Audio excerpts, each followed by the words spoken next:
Welcome to Garden Views, interesting conversations with interesting people who have done and or are doing interesting things. So sit back and enjoy. Welcome everyone into Garden Views, and this week we are welcoming in a veteran, a author, and his name is J.L. Hancock. He has been in and around the Special Forces arena. He's also written what sounds like a really interesting fiction book, and one that's forthcoming, just waiting some approvals. And so we're very excited to have you in the show. So he's told me I could call him Jim. So J.L. Hancock, Jim, welcome to the garden. Oh, it's great to be here. Thank you for having me. Thanks.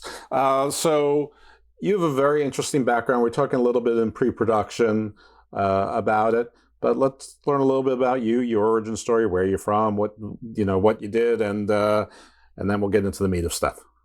Yeah, sure. So yeah, my name is J.L. Hancock, and I am originally from Albuquerque, New Mexico, and joined the military when I was 21, shortly after 9/11, and spent 20 years as a cryptologist, specifically what they call a CTI in the Navy, cryptologic technician interpretive, which are the Navy's linguists. And I already knew how to speak Japanese before I joined the military, but then they put me into the Defense Language Institute where I learned to speak Korean. But cryptologists and linguists also have to have a very strong understanding of radio frequency theory and radio and RF propagation and how radio waves work in general. And so through that, I ended up finding out about a program that embeds you within the special operations community.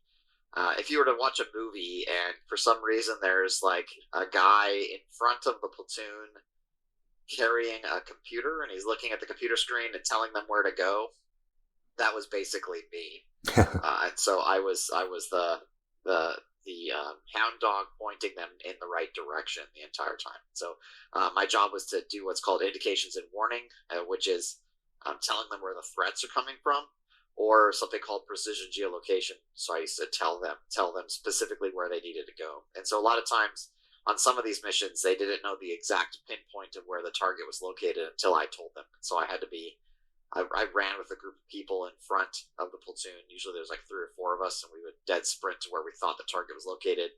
I'd run my gear, figure out where the target was, tell them which house to hit, and then I'd jump in the back of the line and we'd assault the target. I did that very extensively in Iraq and Afghanistan. I also did a combat deployment in the Philippines, where I was doing some other stuff. I'll just put it that way. Okay. I wasn't. It was still a part of the war on terror, but there was other things going on out there. But eventually I ended up at the headquarters of Naval Special Warfare. That is the Navy component of Special Operations. And I ended up as what's called what was at the time called the Senior Listed Advisor of the Future Concepts and Innovation Directorate, which is a fancy way of saying the group in charge of innovation for the SEAL teams. And I guess my biggest claim to fame while working there is I helped put the first AI drone in combat, helped raise a lot of money from other people's money for the development of research and development for advanced capabilities, and ended up implementing a lot of big changes when it comes to human-machine teaming. And then I retired at 22, and since then I've done contract work and consulting, and still do some work for components within the government. Okay. So would you call yourself a private military contractor now, or a consultant, or whatever they need you to be, you can be? Yeah, let's just say I'm a contractor. Okay, fair enough. I've spoken to some other contractors, though. A couple of them said, well, one he's a Brit, so maybe it's a little bit different. He's like, yeah, I was a spy. Contractor just means that you're not a government employee. You're hired via another company to do work for the government. So it's a broad term that can mean a lot of different things. So it just depends upon there's different justifications and reasons why you would want to go the contractor route versus the government employee route. Are you able to talk about some of the justifications and reasons, and at least from a 10,000 foot level? So yeah, the easiest one, the obvious one is that So as a government civilian, you are basically still as a direct government employee, you have a lot more job security, but your pay is garbage. And I mean, it's okay, but it's not it's not as good as it could be. Whereas a contractor, you could get paid a lot more, and you have a lot more liberty. So as a government, there's a lot of freedom that you have as a contractor to do different types of work. It's just you don't have the job security because if the contract ends, you're out of a job. So I mean, it can only be for a year. You do the job, and then when the job's over, you need to go find more work. But there's a lot of companies that specialize solely in sourcing contracts for the government. They were huge during the wars, but within certain communities, they've retained their relevance. But they have usually they're looking for people with specialized skill sets. Yeah, it's interesting because, I mean, I know a little bit about this from my regular life and I'm talking to other guests as well. And I think most people, when they hear contract, are like, oh, that's the black book and that's the wet work. And I'm sure there's an element of it, but most of it is basically financial. One, the government agency doesn't have you on their books as part of the employee budget and benefits and health insurance and the 401k or 403b or thrift savings, whatever it is in the federal government. And from the contractor's perspective, yeah, maybe you're not getting that, but you can get a whole lot more money. Or if you might be, you might work for a contractor, but you're an employee of that contractor as well.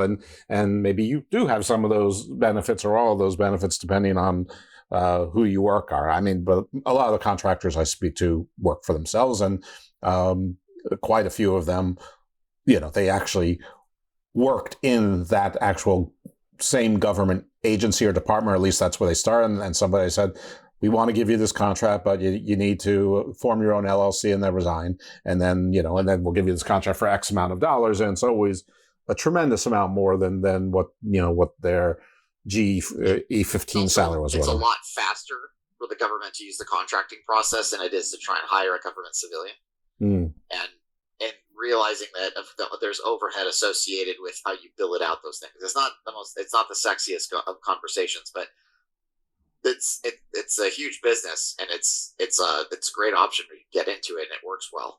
I like the freedom of it because I'm not forced into one thing, and I'm not limited by what I can or cannot do. And as an employee of certain organizations, like being in the military, and doing side work requires approval. You also obviously have conflicts of interest, but if you're a contractor, as long as it doesn't conflict with your stuff and you've coordinated and you're getting your job done, you can do a lot of other side things. And so it gives you the freedom to do more work. What branch of the military were you in? Navy. So were you considered a SEAL, or is it like a support division to the SEAL, or did you support? At the time, they call us TIO operators. Tactical Information Operations operators. There's only about 100 of us total in the Navy, and we'd separated between the East and West Coast SEAL teams. Mm-hmm. And so we were embedded in the teams. I was never a SEAL, but I had to do a lot of the same workups with them. So if they went to land warfare training, I had to be at land warfare training. If they did urban combat training, I had to do all that same training. So I got stuck in the same, and there was a screening process to bring us in. And so it wasn't the same process as going to BUDS, but we had variants of that. There were pieces of it, but like I said, there were very few of us. It was a very niche community. So there are about 11,000 cryptologists total in the Navy, and there were only about, like I said, 100 or so of us that did that job. But I mean, you probably talked about it a little bit, and I think I've had other cryptologists on the show, but just for the sake of the audience, what is a cryptologist?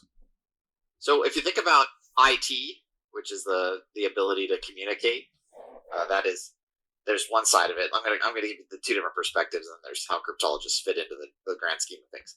So an IT person, his job is to make sure that communications are working, whether it be through your computers or your radios or whatever. Their job is to make sure that you can communicate with another group at another location. Plain and simple. There are electronic warfare or electronic attack people whose job is to stop the ability for you to communicate. So they might be jamming or implementing other electromagnetic countermeasures to stop the ability for your radio waves to communicate from one point to another. as a cryptologist, I sit in between. I don't want to stop your ability to communicate. I want you to keep communicating so I can intercept it and I can decrypt it and I can listen, or I can determine where you're coming from at the radio frequency layer or the content layer. I want to know everything that's going on from radio frequency perspective, whether on the network, over the air, wherever it is. That is the domain in which cryptologists live. So yeah, it's like active surveillance and also and some detective work as well. Yeah, it's like, I think that because you can be an analyst, there's a lot of different things you can do in that community. And then there's different specializations. Like I said, I was a linguist, so I listened to a lot of radio communications in the beginning. And then all of a sudden, when I shifted over to the other community, I didn't do my language translation stuff at all. I was completely focused on signaling and how signals worked and where signals came from. Really interested in where energy emitted and how to find it. Right. You said that you joined the military at 21 after 9/11. I'm sure that was part of the reason. And you already spoke Japanese. I mean, not that it's impossible to know Japanese when you're that young, but how did you learn it? Were you like a military kid and you grew up in Japan, or or did you just want to learn a foreign language and you immersed yourself in it? Oh, I was a missionary, actually. Oh, okay. So I spent 2 years in Japan. I left when I was 19. There until I was 21, and then I got back end of June, early July of 2001. So, and then I started school, and then literally a week after school started, was like 2 weeks or so after school started, was 9/11. Well, I think I just came up with the outro song. I think it's going to be Ronnie James Dio's "Holy Diver." I mean, I know it's not exactly a seal, not exactly holy, but it's when I get it in my head. All right, so that's pretty cool. And then I know Japanese and Korean are not the same, but I also know that a lot of the characters, they sort of have similar meanings. So was it an easy transition? I mean, is it like Spanish to Portuguese, Spanish to Italian, or is it just completely different animals? They're not quite cognate languages, but they are in the same language family. So they call it the Euro-Altaic language family. Mm-hmm. And so syntactically, they're very similar. Grammatically, they're very similar. You have to learn how to think backwards in Japanese, because in English, our sentences go subject, verb, object, I go store, right? Mm-hmm. So if you're saying just really basic sentence, but in Japanese, it's subject, object, verb. And sometimes you leave out the subject. So you just say object and verb. So store, go. Mm-hmm. And then you conjugate it. And Korean is the exact same. And so there are different, as you get into a much more advanced grammar, they're not quite the same. And then they derive the same way that we derive from Latin roots. They derive from Chinese roots, but they aren't the same as language as the Chinese language. So their nouns and some of the roots of their verbs are the same-ish. Once you learn how to change pronunciation, it works. But the two of them talking to each other can't communicate the same way that a Spanish person and a Portuguese speaker, or an Italian could generally communicate and understand each other, because they're Romance languages. They're not as tight-knit as the cognate Romance languages are. Gotcha. You indicated that you were in the Navy and there's 11,000 cryptologists. I assume that whenever you were deployed, it was with naval units only, primarily the SEALs. They don't lend you the Rangers or Air Force Special Forces or whatever. No, I worked with every branch of special operations. Oh, really? Okay. Yeah. So like when I was in Iraq, I swapped every night. One night I was with the SEALs, and the next night I was with the Special Forces. So Special Forces is a job title. Mm-hmm. You refer to the Special Operations Forces, means everybody within Special Operations Command. And so that's your Rangers and your Green Berets, which are Special Forces, is the title. Green Berets, sometimes referred to as ODA, as well as your PJs or your TAC-Ps, and then you have your SEALs and you have your MARSOC Raiders. Okay, so you all sort of overlap and do joint missions? Yeah, well, it was more or less because the guys with the skill set that I had were so rare. They had to swap us out. I did an entire deployment attached to the Rangers in Afghanistan, for example.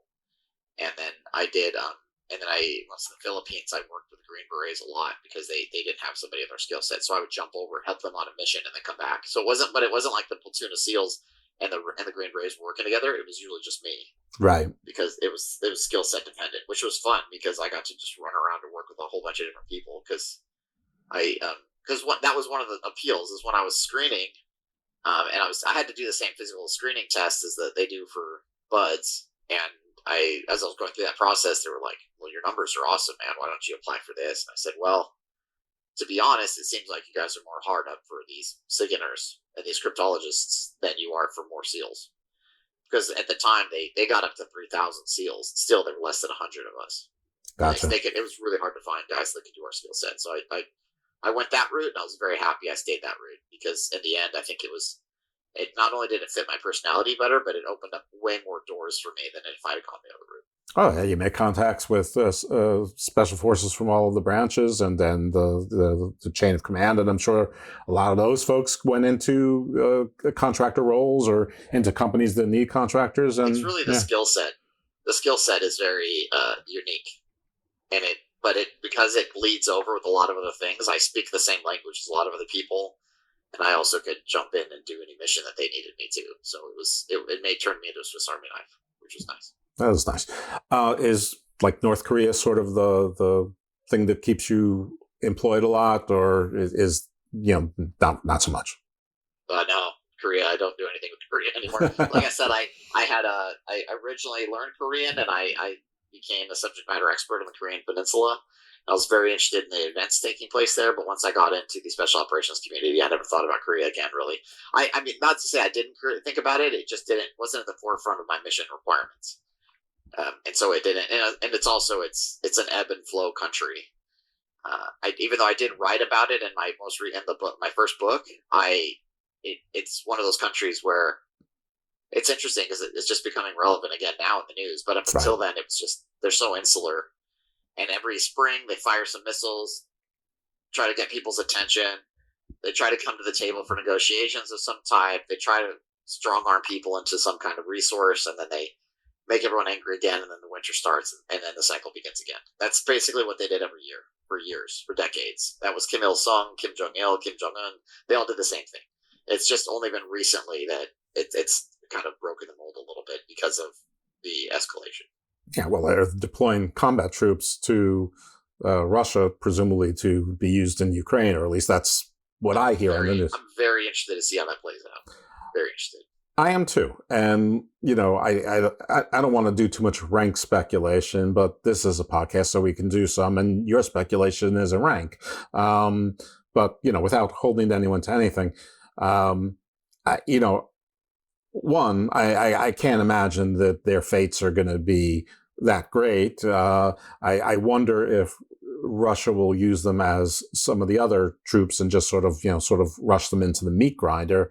And I mean, that's one scenario. Another scenario where they would treat them as, special troops and treat them better than their own. Either way is going to have certain ramifications aren't great.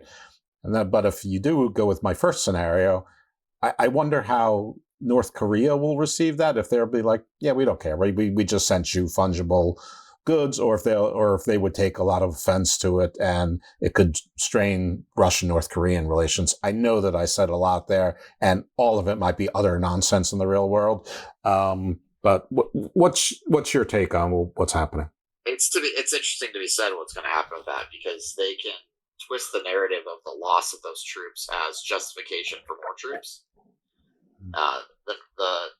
And it's interesting also to see, because right now the ratio they're looking at is they need interpreters and officers to manage these troops, and they don't have them. They don't, because the Russians don't have an NCO corps. They don't manage their people the way that the Western forces do. So they don't know how to operate from a decentralized standpoint. They have to have officers to manage everything. Whereas in America, we would have our E5s and E6s can manage a troop, a unit, or platoons of individuals on their own. They can't do that in Russia, and they can't do that in North Korea either. They're way more entrenched in North Korea when it comes to that. And now you have a language barrier on top of the fact that they're defending foreign soil. It is the line. I don't know. It's hard to say. There is the aspect of them understanding that they will be shot if they try to run away. There is the other element of them being grossly underprepared. They've sent a lot of really young soldiers over there, but they also have mixed in some of their special forces, and their special forces, other special operations forces in particular. Some of them are surprisingly competent. It's just they don't have the best of their best become what are called special infiltration forces, or SIF, and SIF tend to get sent to countries like South Korea, but they get trained from the time that they're kids in a particular dialect of Korean so that they seamlessly embed into the society once they arrive there. But those individuals, like I said, are trained very specifically for very specific missions. And then the Special Operations Forces, they have hundreds of thousands of them, that is against one of the primary soft truths, is that you can't scale soft. You can't put it in high numbers because you lose not only the peculiarity, but you lose the value of the individuals because they need such specialized training to make them what they are, and to try and do that at large scale is hard. However, so having said all that, the things that the Koreans are really good at are digging tunnels, which is something they've done for Hezbollah for years. They helped Hamas as well. That's where a lot of parts of those tunnels were built by North Koreans. They train foreign forces in martial arts like Taekwondo and Hapkido, and then they also are very good sharpshooters. And so if you put them in the right terrain and you get them a rifle and you get the enemy within range, they could be very effective. The hard part is the deconflicting the forces. And so with Koreans, I just don't know. We'll see how that goes. Well, I mean, I don't know if the indications that I have heard are correct, and I don't even know if it's real. But on the news, I've heard alleged recordings of Russian soldiers talking, and apparently it's not going very well. That there's communication breakdowns, and nobody really knows what to do. And it's like you're saying, there's no centralized command, but even the centralized command can't really communicate with the Koreans, and the Koreans seem to have their own sense of command. But they're one of the, maybe, I don't know really how to feel about this, but I don't know that it seems necessary, but the South Koreans seem to have indicated that if the North Koreans do, they might have to do it. And I don't know if that, on one hand, I'm like, great, democracies are banding together. I'm like, is that really a good idea? I don't know if they'll actually send troops. South Korea is very hesitant to actually send troops. Yeah. When they sent troops to support in Afghanistan and other places, they were always medical. They are more or less sending observers to gather information and try and interrogate them if they can capture them. And that's if the Ukrainians capture them. But most likely, the only thing you can really do with forces that don't speak the same language with you, that aren't as dependable, is you hard point them. You put them in trenches and make them hold a line. Right. And that's really all you can do with them.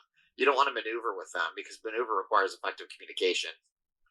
And so they're limited in what they can actually do, unless they just want to force them across the line and make them run off to their deaths, which may happen at certain points, but most of the time it's going to be, we're going to try and push forward and take this point. I want you to hold it. And then that's it. Just that's really all you can use it for. Are there any things that you were involved with that you're allowed to talk about? With what? Well, I mean, you can imagine that actually military operations. Yeah.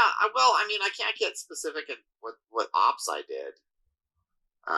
The thing that's interesting though is I was fought in a time in which it was predominantly GWAT, and that is, I wouldn't say it's irrelevant, but it's not as relevant now. The shift operationally is in a completely different direction now, and it's forcing a lot of communities to change in a way that they weren't ready for. What do you mean by that? So the GWAT is predominantly you're dealing with terror organizations that are civilian based. They are sometimes state sponsored, but most of the time they are civilian organized. You're effectively fighting insurgencies, or you're fighting like ISIS, and you're dealing with militant groups. But when you shift over to near peer adversaries like Russia or China, you're moving away. You're going back into traditional military conflict, and the GWAT counter-terror type missions were very soft central, and then the near peer is not. You're dealing with large-scale operations. You're dealing with the application of conventional force, power projection ashore. You're dealing with a lot of the traditional military functions. So you're having to go back to more of the traditional military type roles when it came to thinking about like World War II and excuse me, yeah, World War II type problem sets. Like think about it, where the example would be like when you had to send in the UDT forces, which is for the predecessors of the SEALs, sending them into destroy blockades, or to destroy dams, or to sabotage things in advance of operations. The bulk of what I did was, where is the target? It was what they used to call F3EA: find, fix, finish, exploit, analyze. And it was this loop that you went in. So you figured out where the target was. You went and found their house. You went and grabbed whoever was trying to grab. You did your analysis of whatever intelligence you gathered there. Then you went and found the next person. And it just went in a constant cycle like that. And every time we did it, the higher we got up the chain, the more politically connected they were, the faster they were let go. And so almost every time it started at the lower levels, you capture these people. And when I was in Iraq, it was divided effectively between Shiites and Sunni. And the existing parliament was Shiite. So the Shiite prosecution of targets was more complicated. You could get them, but they'd get let go right away. Because, one, they're Shiites, but most of them were followers. They were followers of Muqtada al-Sadr. And Muqtada al-Sadr had Iranian connections. And I was based out of Basra, which was right on the border of Iran. You could literally see Iran across the river from where we were located. And like I said, we one time we grabbed this guy who was an accountant, and man, he was out the next day. It was quick, and that was because the local government just didn't want to deal with the political ramifications, even though they had approved. A different part of the organization had approved the capture of that individual, and so it was pretty frustrating. But at the same time, a lot of these individuals that we would go and grab weren't good people. So I never felt bad about what we were doing. I felt really good about the fact that we were capturing some of these individuals, because they were using the insurgency as excuse to do some pretty heinous things, and they needed to be stopped.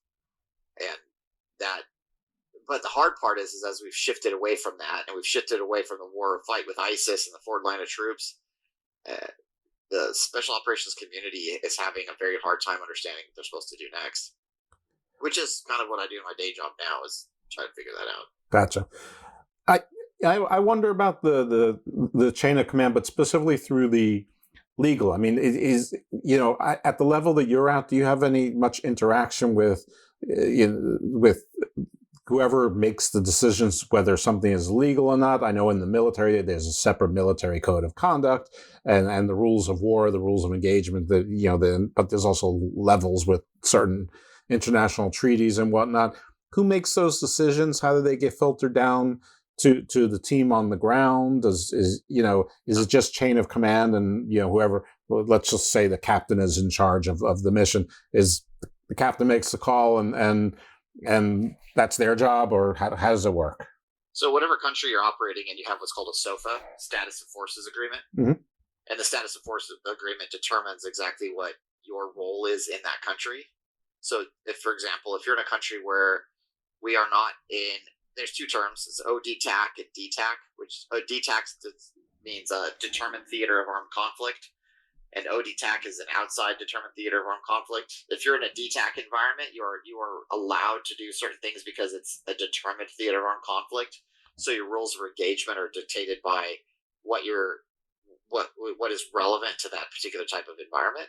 Whereas if you're in a ODTAC environment, you are more likely in an advise and assist type of situation. So being able to go unilateral and go hit something is not a thing.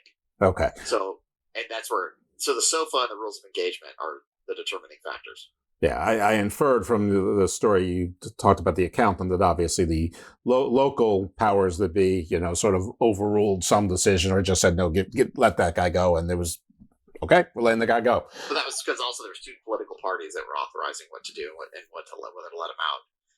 And then local politicians would get in their name in there as well. So that was a they didn't agree either associated with the culture of that community, that country, and every country is like that. Right. Like we think we have problems culturally and with our politics. Just go spend some time overseas. That I like to say that to people because everyone's saying I hate our government. It's like I know people from all over the world. Nobody likes their government. It's like likes your government, and then the levels of corruption. I mean. I could every country I was in, even outside of that, you could sit there and see that exact same thing play out. Yeah. All right. Well, I don't want to get my soapbox. We're here to help you move some books, and you've been very. I mean, I've you've been very generous with that information. I could listen to this stuff all day long, but let's talk a little bit about your first book, which is already out. So, what's the name of it? When did it come out? What's it about? Sure. Yeah, my first book is called The Hawk Enigma. It came out in summer of 22, and I'm currently about to publish the sequel. The first book, it's about an individual by the name of Voodoo, and that's his call sign. Voodoo has a problem. He has a lot of post-traumatic stress that he hasn't talked to anyone about. And one of the things that's been happening to him is in his dreams, he's starting to hear these prophetic voices warning him about the future. And he's starting to dismiss it as just a ramification, just dealing with the fact that he's dealt with a lot in combat. And then one day he gets a call from a friend of his and gets pulled into a task force because some scientists in Japan that were working on something called the God algorithm have gone missing, and one of them is an American citizen, so they need to go find them. And he realizes soon that there is a relation between the dreams he's having and this form of artificial intelligence that's being developed. Yeah, we were talking pre-production. You asked what's the show's about, and I probably went on too long about what the three different titles are about. And I was saying how, with prophetic visions and then God algorithms, you're sort of drifting into Garden of Doom territory. Would you call this a techno espionage, military thriller? Is it more science fiction, or is it a little bit of column A, a little bit of column B? It is mostly a military techno thriller. There's a little bit of science fiction in there, but I was in the innovation directorate, and I worked with a lot of futuristic technology. And I would say that about 95% of the technology I reference in the book is real.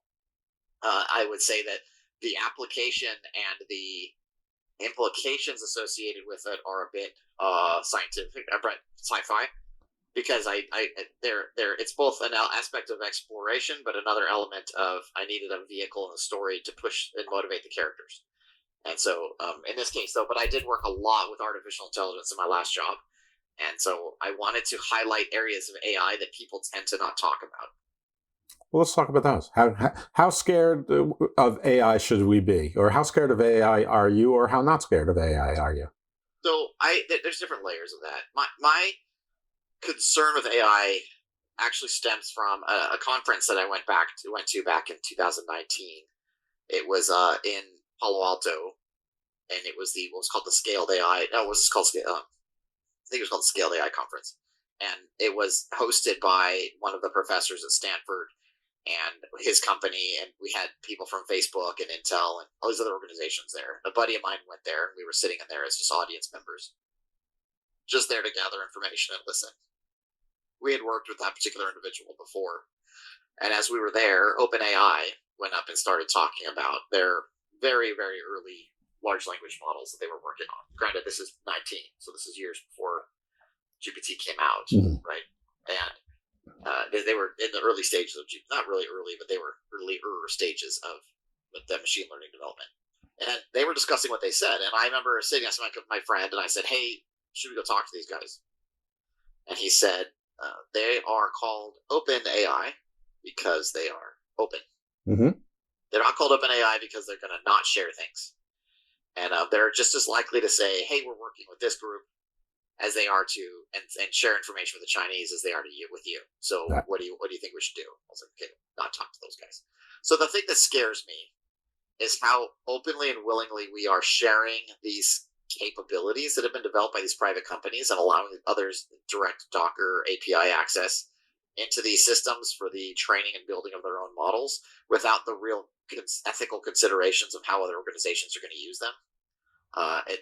You could talk about the social implications, like the recent event that happened with a company called Character AI, where this kid ended up killing himself because he wanted to live in the world with this AI character that he created, which was an analog of Daenerys Targaryen from Game of Thrones. And he was like, he's like, Westeros is real. I want to go live with Daenerys. And so then he killed himself, and he was a teenager. And so the company is getting a lot of flack for that, because when you really look under the root of some of the characters they have, really kids shouldn't be interacting with them because they can only put so many guardrails on what the AI is capable of doing. So the thing that concerns me the most is that it is kind of it is a bit of in one respect, it's an unhinged capability that's just been thrown out into the world. I'm not as concerned about AGI. I'm not concerned about self-awareness in AI.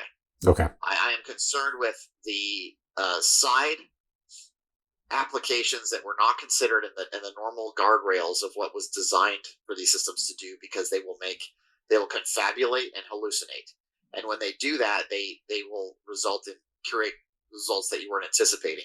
And in that respect, they're out of control. They're not out of control. They're wild, and you have to constantly be mitigating what their impact of them is going to be. And so, to ask me if I'm concerned, the answer is I'm concerned with people's misuse more than the practical application, and unintentional misuse. I'm not concerned with it becoming self-aware or Skynet. I'm not concerned with that, and I don't think I will be for a while. Some people are bringing that up, and I'm like, that's not the problem now. The problem now is the lack of oversight by individuals creating these things, and the multi-agent element of it. I don't know if you're familiar with multi-agent autonomy, but multi-agent autonomy is when you can start combining. A good example of multi-agent one is you put in a language prompt, and then it creates an image, and then from the image it creates a video. From the image and the video it creates text.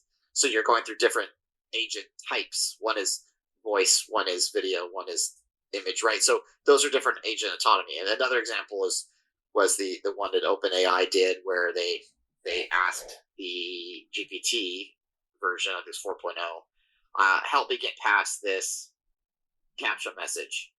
And the multi-agent system then looked onto the internet and found a website called TaskRabbit, where you could hire people to do basic tasks for you.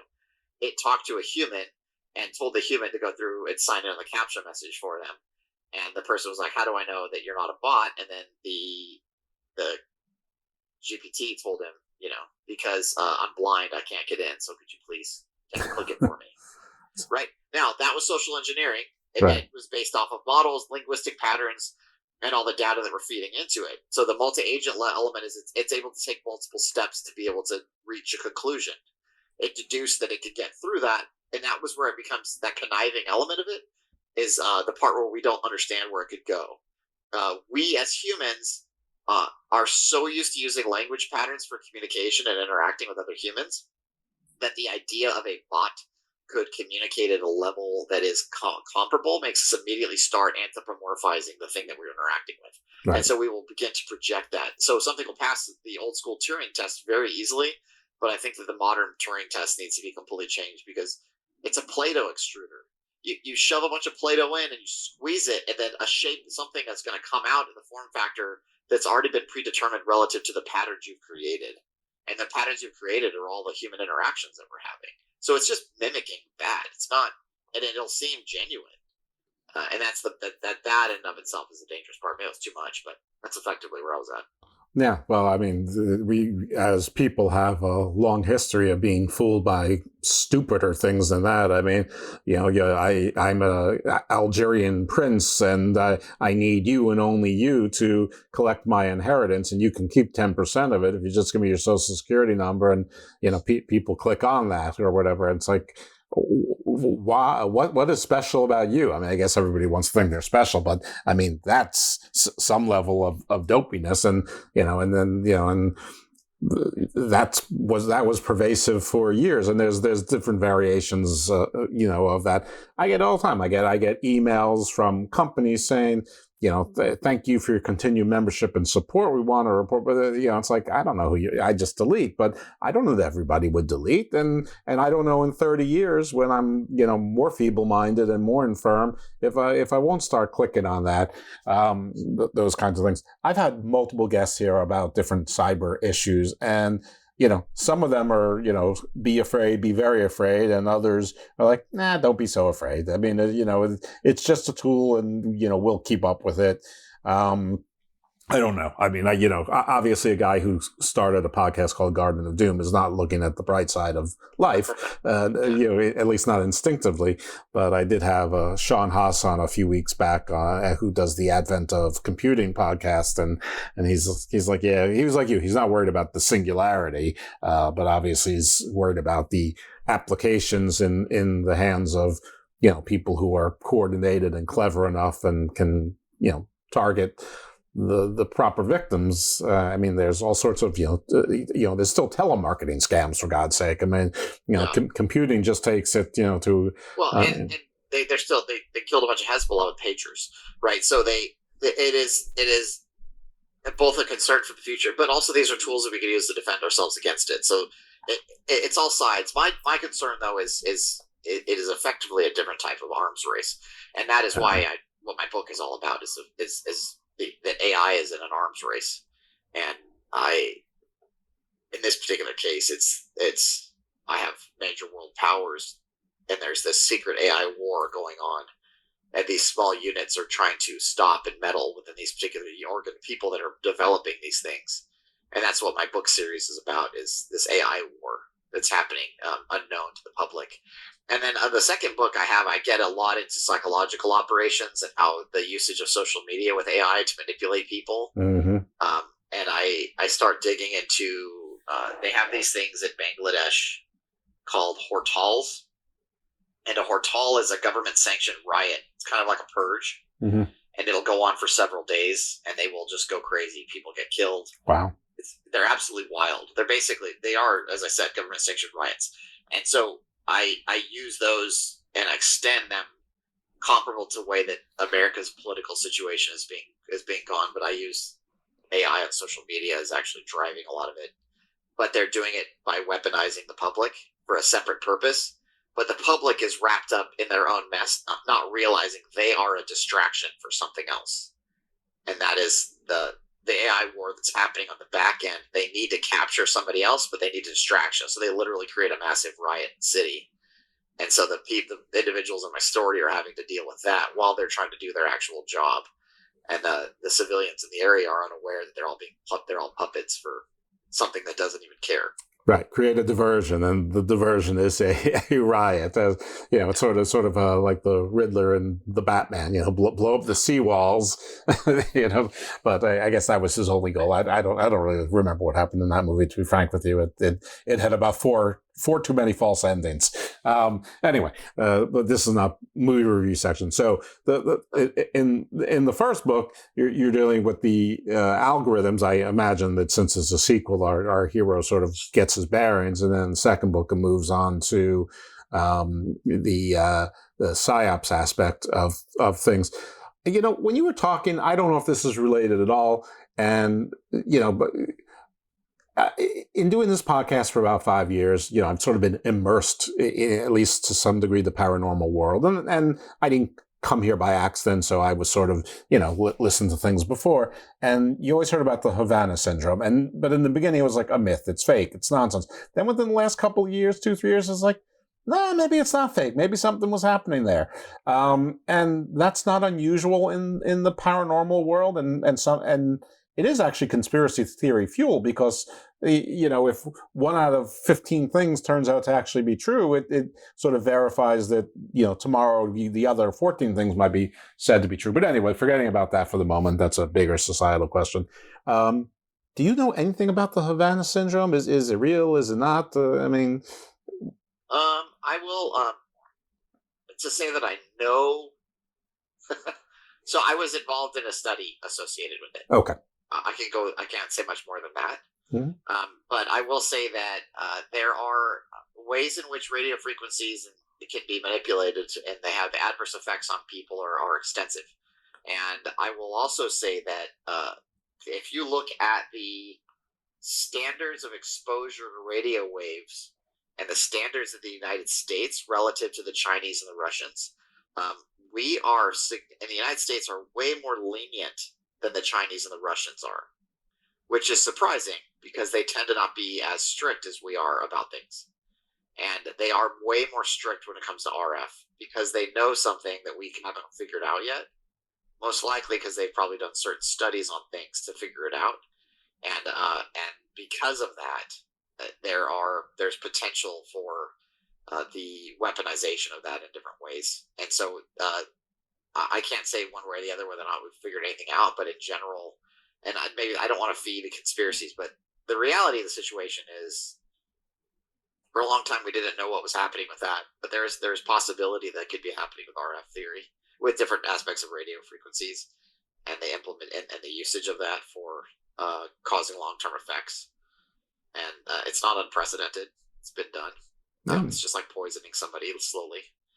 And I will also say that they're within the special operations community, where they are individuals are 40% more likely to get cancer than all the other branches of the military. And a lot of people attribute that to radio frequency exposure. I've had cancer. Almost everybody in my shop had cancer. Wow. So it's prolific, and a lot of we just don't know why. So when it comes to conspiracy theory conversation, for me, it's about keeping an open mind, but being very scientific.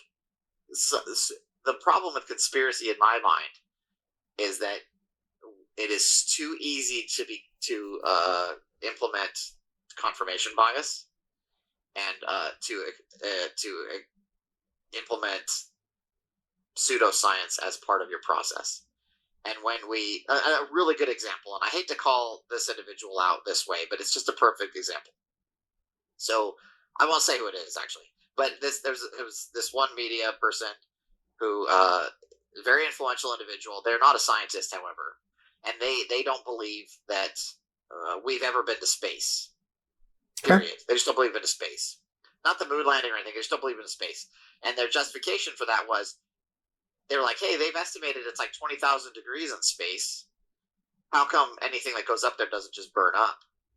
And it's because she doesn't understand the difference between heat and temperature, right? It's the same reason why you can't stick your hand into a 200-degree boiling pot of water, but you can stick your hand into a 400-plus degree oven.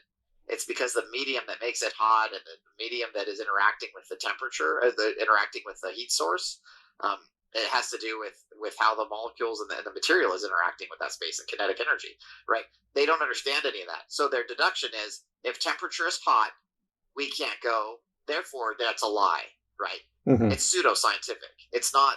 And so you hear a lot of that pseudoscientific element to conversations in these spaces, and that's where I get frustrated. And who is it? Not Stephen Hawking. Carl Sagan, in his book Demon Haunted World, talks about this a lot. How the devolution from scientific thought to pseudoscientific thought is very abrupt, and it comes when you are unable to think scientifically anymore, and you start filling in the gaps with your imagination. Now, that there's an element of that that's good, because it allows you to explore and move beyond and try to prove theories, but you have to prove the theory. And if you don't prove the theory and prove the hypothesis, and all you have is a hypothesis, and you don't have a scientific means of proving it, and then you start spreading it, that's conspiracy. Gotcha. I think that's a very fair and apt description. All right, but it does dovetail into your second book, which is pending approval.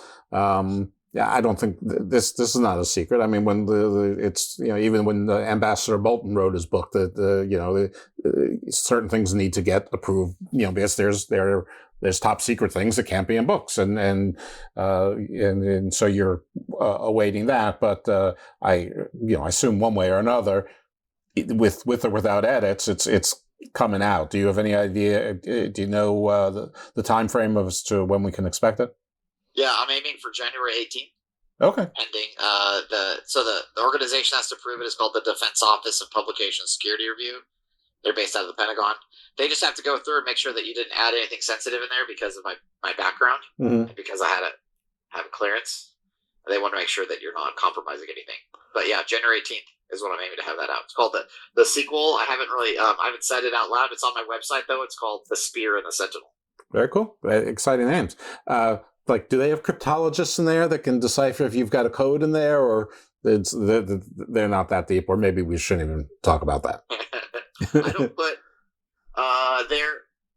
If I were to, there's a lot of references I don't think people are going to pick up. Gotcha. But they're all over the place in there. Okay. Fair enough. All right. Where is the best place to buy your books? Is it your website? Is it Amazon? Is it Barnes & Noble? All of the above? Yeah, my books are on Amazon and pretty much all the above, the Hawk Enigma. But if you want to know where anything's going on, and my website is jlhancock.com. Okay, perfect. Excellent. And if you otherwise want to be found and followed, or if you have anything else to promote, let's hear how to find and follow you. Or you can say, nah, my website's enough. Yeah, on my website, you can find my Instagram and Facebook and Twitter X handles are all on there. It's usually author JL Hancock or JL Hancock is where you can find me. Okay. Now, I always ask everybody this, so feel free to say, nah, but is there anything that I should have asked you about that I didn't, or anything that you want to talk about that we didn't have an opportunity to do so? No, I think we're good. I think we hit a lot of it, so it's good. Okay, very good, very cool. Are you okay with Holy Diver, or do you have another request? I also let you get. I love Dio. All right.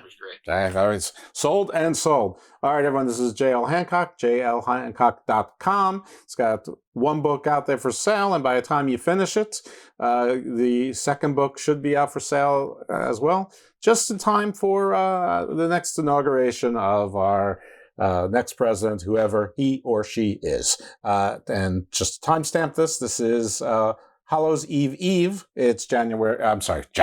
It's October 30th, 2024. The show will probably come out in early November, and hopefully, we don't have our own purges thereafter, one way or another. So thank you very much. Jim, it was a pleasure talking to you. Got a ton of information from you. Very good. I didn't make you play any games with extrapolating into space. I think that we went detailed enough, and we would have gone for 2 hours, and that's not what you signed up for. All right. Thanks a lot, folks. Check out his stuff. And if you're listening to the show for the first time, you heard it by accident, just go to Garden of Doom. You can search for it any place: Apple, Spreaker, Spotify, Amazon, Podbean, SoundCloud, iHeartRadio, you name it, and subscribe to Garden of Doom. You'll get Garden of Doom. You'll get this show, Garden Views, and you'll get GOD Presents The Book of Black. In case you don't know, Garden of Doom is a variety, sort of in the paranormal, ufology, alternative history, sort of the conspiracy fuel business a little bit, but some pop culture. But it's also anti-conspiracy fuel friendly as well. And we have a lot of academics in there. So it's sort of, we ride the line of being, truly fair and balanced. Garden Views is more like this. A lot of legal, a lot of tech, a lot of business. And GOD Presents Book of Black is I'm the co-host, and the host is PJ Black, who's been a professional wrestler for 25 years, maybe 26 years. Some of you might know him as Justin Gabriel from his WWE days. And we talk to people in and around wrestling about Garden of the Doom type stuff.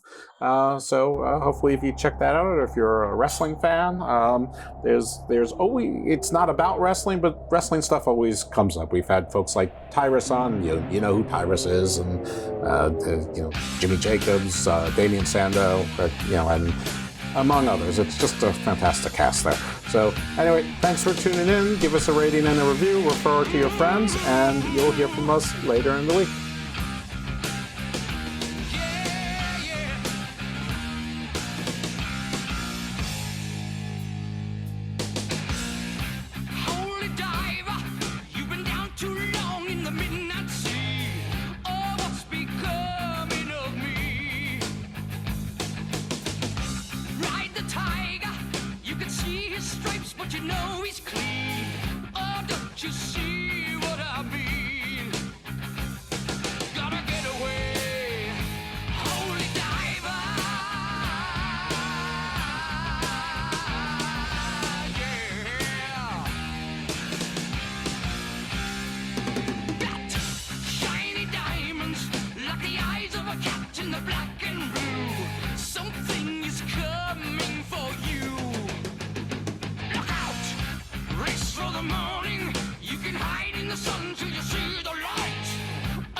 Never